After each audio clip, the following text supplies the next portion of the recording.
ជំរាបសួរបងប្អូនពូមិញទាំងអស់គ្នាថ្ងៃនេះខ្ញុំមានរឿងនិទានមួយនិយាយអំពីកូនស្វានិងកូនទន្សាយជាមិត្តសម្លាញ់ព្រះអាទិត្យរះលើភូមិដ៏ស្រស់ស្អាតមួយដែលមានវាលស្មៅខៀវខ្ចីផ្ទះឈើតូចៗនិងទន្លេដ៏ស្រទន់ខ្យល់អាកាសមានអារម្មណ៍ស្រស់ស្រាយពេលសត្វស្លាបស្រែក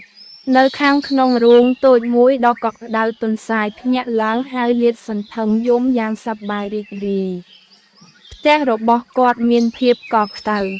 ជាមួយនឹងគ្រឿងសង្ហារិមធ្វើពីឈើចានឆ្នាំងនិងវាំងននចម្រុះពណ៌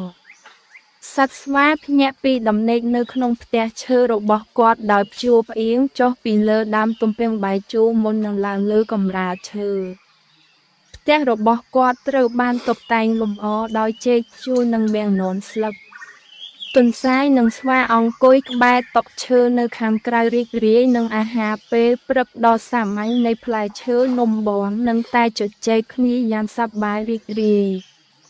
មិត្តភក្តិដើរជាមួយគ្នាតាមផ្លូវកខ្វក់កាន់កន្ត្រកពេលពួកគេទៅធ្វើការនៅវាល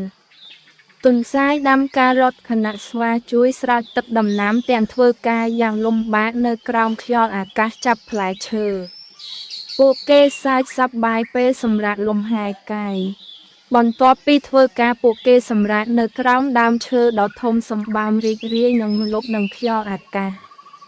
ភូមិនេះរវល់ជាមួយសត្វលក់បន្លែស្រស់ផ្លែឈើនិងរបស់របរធ្វើដោយដៃទន្សាយនិងស្វាដើររកមើលក្នុងតូបគេឃើញអន្តរវ័យចំណាស់កំពុងតស៊ូជាមួយកន្ត្រកដ៏ធ្ងន់ហើយប្រញាប់ប្រញាល់ទៅជួយហើយដឹកវាទៅផ្ទះពួកគេរៀបចំអាហារសាមញ្ញដោយប្រើបន្លែស្រស់ៗដែលពួកគេបានប្រមូលទុកសាច់នៅពេលពួកគេធ្វើម្ហូបពេលយប់ពួកគេអង្គុយលើភ្នំមើលសត្វរយរំក្នុងពន្លឺព្រះច័ន្ទដោយមានអារម្មណ៍រីករាយ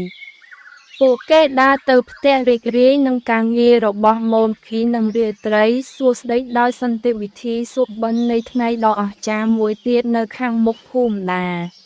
ផ្ទាំងសាច់រឿងនេះចាប់យកភាពរីករាយនៃគ្រាដ៏សាមញ្ញខណៈពេលដែលពង្រឹងសាសីលធម៌ដែលថាការខិតខំធ្វើឲ្យជីវិតមានតម្លៃ